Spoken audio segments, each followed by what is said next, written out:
Next up, after a long year away from the podium, Boston Symphony Orchestra music director Andris Nelsons returned to Boston last month for a belated celebration of the 250th anniversary of Beethoven's birth.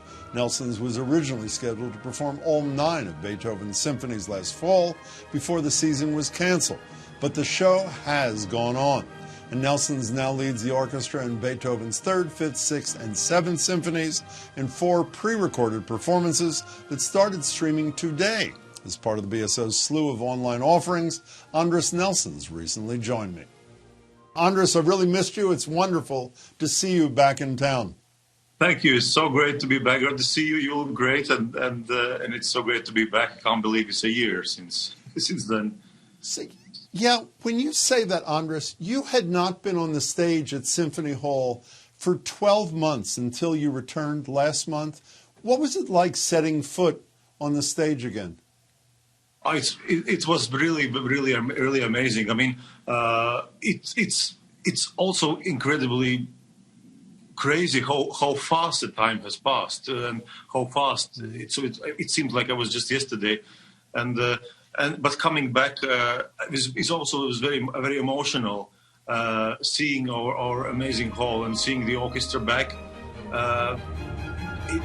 and hearing them play and meeting them and seeing them smiling, even without them with the masks. You can see the eyes of the musicians are speaking, and it's really exciting.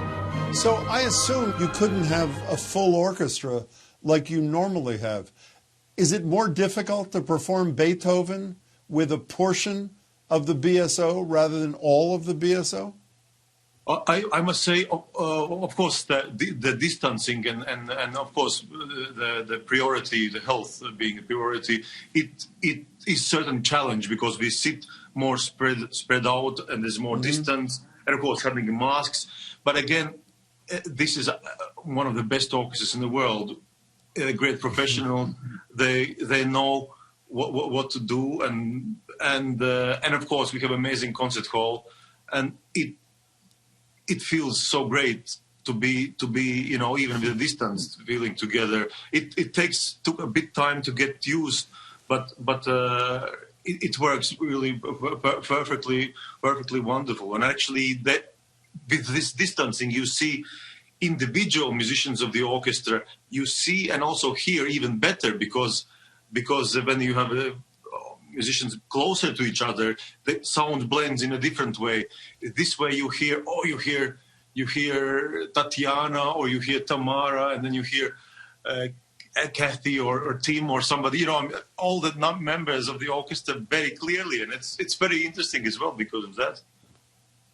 Is it hard when you finish playing? I've been there so many times, and when you finish, hear the audience explode out of their seats, and the sound in the room is so loud. For a split second, do you forget that there is no audience? And then all of a sudden, when you hear nothing, do you turn and say, what happened? What's it like performing with no audience? Of course, firstly, we are so happy to be together, but it again reconfirms for me, and I think it's for all of us, that the music is to share. And firstly, of course, you play music, you share it with yourself, you share it with your colleagues, but you need an audience to share it, because it almost feels like the energy which is produced when you perform the music, which comes from the stage, it needs to go through the hall and then come back, and then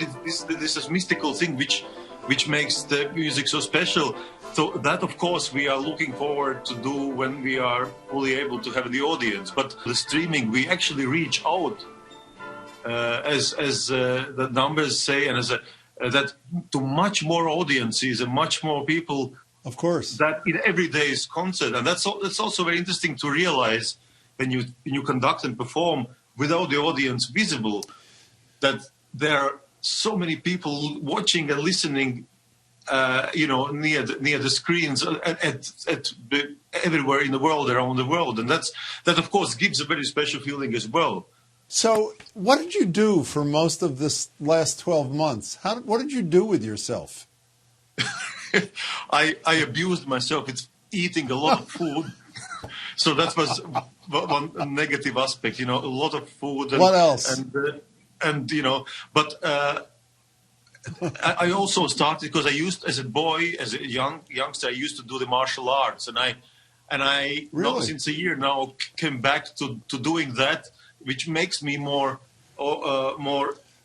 disciplined to take care of of your body and your breathing, and and to do that, which I enjoy, and of course listening a lot of music, reading, looking in the scores again, and trying to study some new things, and of course sharing the time with the family.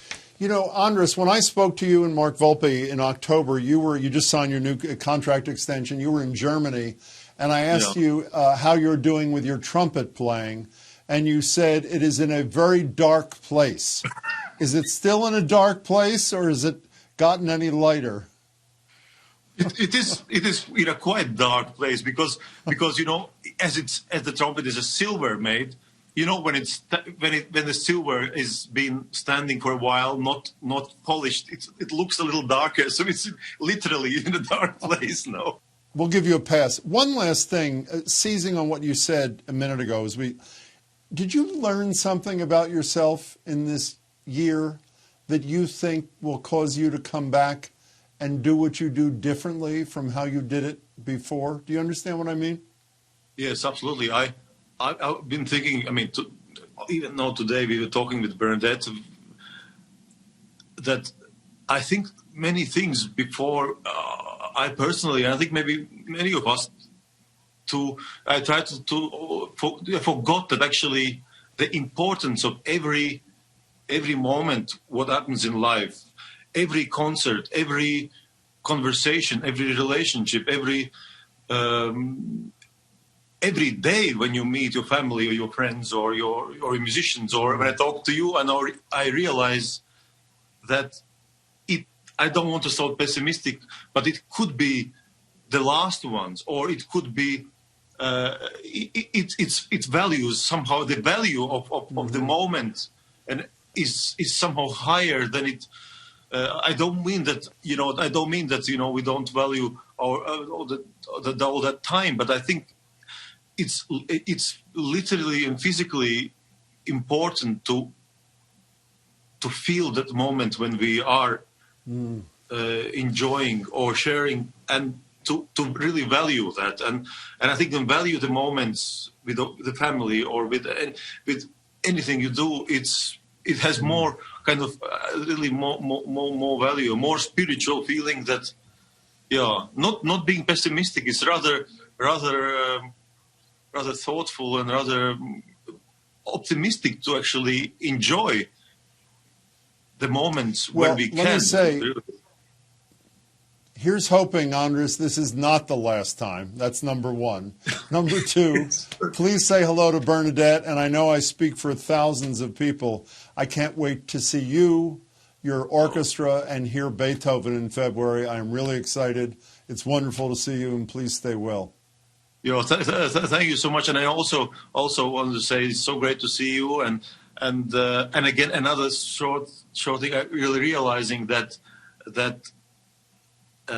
we are here in this world to take care of each other as well, and this period of time has confirmed and shown where the real friends are, and what the human relationship and humanity really means. And it really means so much more than we thought, I think, and we can see the difference, and I really think we will learn from this in general.